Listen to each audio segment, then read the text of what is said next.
Halo anak-anak kelas 5, kita bertemu kembali di pelajaran kita yang berikutnya. Mari bersama-sama kita berdoa terlebih dahulu sebelum kita memulai pelajaran kita. Mari kita berdoa. Tuhan Yesus, Engkau sungguh baik dalam kehidupan kami, memberikan kesempatan untuk kami bisa belajar bersama-sama, walaupun masih belum bisa bertemu dengan teman-teman kami semuanya. Kami percaya bahwa Tuhan Kau menyertai dalam kami boleh belajar di tempat kami masing-masing. Di dalam nama Yesus kami mengucap syukur dan berdoa. Amin. Pelajaran kita yang ketiga ini, bersama-sama kita akan belajar tentang Allah mengasihi dunia.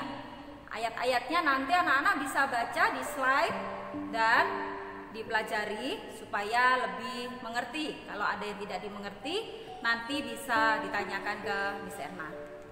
Kita akan belajar bersama-sama tentang janji Allah. Allah sudah berulang kali berjanji kepada manusia untuk menghadirkan yang namanya juru selamat. Dan itu disebut sebagai janji induk. Nanti ada di Kejadian, kalian akan lihat di dalam bacaan yang kalian baca, kalian akan menemukan akan janji Allah untuk menyelamatkan manusia. Melalui para nabinya, Allah menyatakan janjinya. Nabi-nabi yang dipakai oleh Allah untuk menyampaikan akan kehadiran juru selamat itu, diantaranya adalah Nabi Yesaya, Daniel, Mika, Zakaria. Dan semua itu menubuatkan tentang datangnya juru selamat. Janji induk diberikan Tuhan kepada Adam dan Hawa yang dinyatakan melalui Abraham.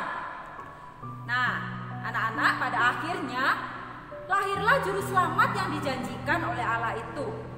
Dan juru selamat yang dijanjikan itu diberitahukan oleh malaikat Gabriel, yang pada waktu itu sebenarnya diawali oleh lahirnya seorang yang bernama Yohanes, yang kita kenal pada akhirnya sebagai Yohanes Pembaptis. 6 bulan kemudian, malaikat Gabriel mendatangi Yusuf dan Maria, memberitahukan akan pada waktu itu Maria diberitahukan akan mengandung dari Roh Kudus dan melahirkan seorang bayi laki-laki yang diberi nama Yesus, atau dalam bahasa lainnya adalah Yehosua, artinya juru selamat. Nah, Yesus ketika lahir di dunia, dia lahir sebagai manusia yang sejati, tetapi dia juga adalah Allah yang sejati. Bukti kealahannya, pada usia yang ke-12 tahun, Yesus sudah berada di bait Allah, dan pada waktu itu dia berdebat tentang kebenaran firman Tuhan dengan para imam dan ahli Taurat. Di sana Yesus banyak menyampaikan akan kebenaran-kebenaran yang tidak disadari oleh para imam, ahli Taurat, dan juga orang-orang yang ada di bait Allah. Yesus datang ke dunia untuk menyatakan kasih-Nya, yaitu rela mati untuk menebus dosa manusia. Dan pada waktu itu Yesus kemudian melakukan banyak hal yang pada akhirnya dia rela disalibkan. Anak-anak, ada 3 gelar Yesus yang kita bisa belajar bersama-sama.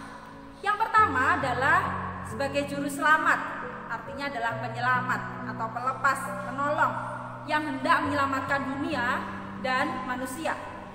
Yang kedua adalah Kristus, atau disebut sebagai Mesias atau Al-Masih, yang artinya adalah yang diurapi untuk menduduki jabatan nabi, imam, dan raja. Dan yang ketiga adalah Tuhan, atau dalam bahasa lainnya adalah Kyrios. Nah, dari bagian ini kita belajar bersama-sama bahwa keselamatan itu hanya bisa didapat dari Yesus. Dan keselamatan itu adalah anugerah Tuhan dalam kehidupan manusia. Karena manusia tidak bisa menyelamatkan dirinya sendiri, sehingga Allah mengetahui bahwa manusia yang tidak bisa menyelamatkan diri sendiri itu butuh pertolongan. Dan Allah memberikan jalan keluar melalui lahirnya Yesus ke dunia sebagai juru selamat kita sampai hari ini. Mari kita bersama-sama bersyukur dan sungguh-sungguh percaya kepada Yesus, Sang Juru Selamat kita. Dan mari kita hidup sesuai dengan firman Tuhan, beribadah dengan benar dan juga dengan tulus hati. Itu yang kita bisa lakukan.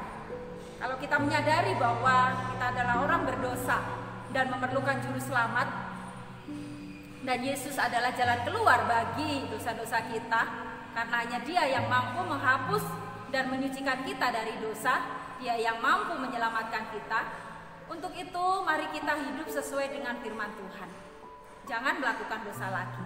Mari kita taat dan kita melakukan kehendak-Nya sebagai ungkapan syukur kita kepada Tuhan karena Dia sudah menyelamatkan kita.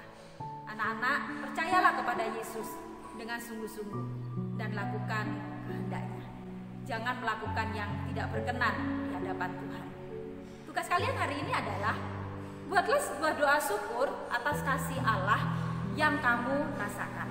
Buat doa syukur atas kasih Allah yang kamu rasakan.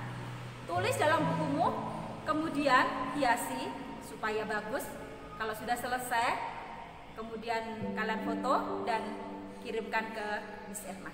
Miss Erna tunggu, jangan sampai ada yang tidak mengerjakan. Dan Miss Erna berharap kalian tetap bersukacita menjalani hari-hari kalian. Salah satunya menjalani belajar walaupun harus dengan cara yang tidak bisa bertemu dengan Bapak Ibu guru dan dengan teman-teman, tetapi percaya bahwa semuanya ini ada yang baik yang Tuhan kerjakan dalam kehidupan kita. Tetap semangat, Yesus adalah juru selamat kita, dan percayalah kepada Yesus dengan sungguh-sungguh. Mari kita berdoa. Tuhan Yesus, terima kasih, Engkau adalah Tuhan dan juru selamat dalam kehidupan kami. Engkau yang menyelamatkan kami.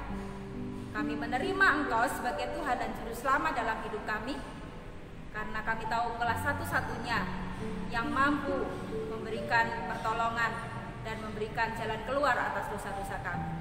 Terima kasih Tuhan, kami ingin hidup sesuai dengan kehendak Tuhan. Memberkati kegiatan kami di sepanjang hari. Di dalam nama Yesus kami mengucap syukur dan berdoa.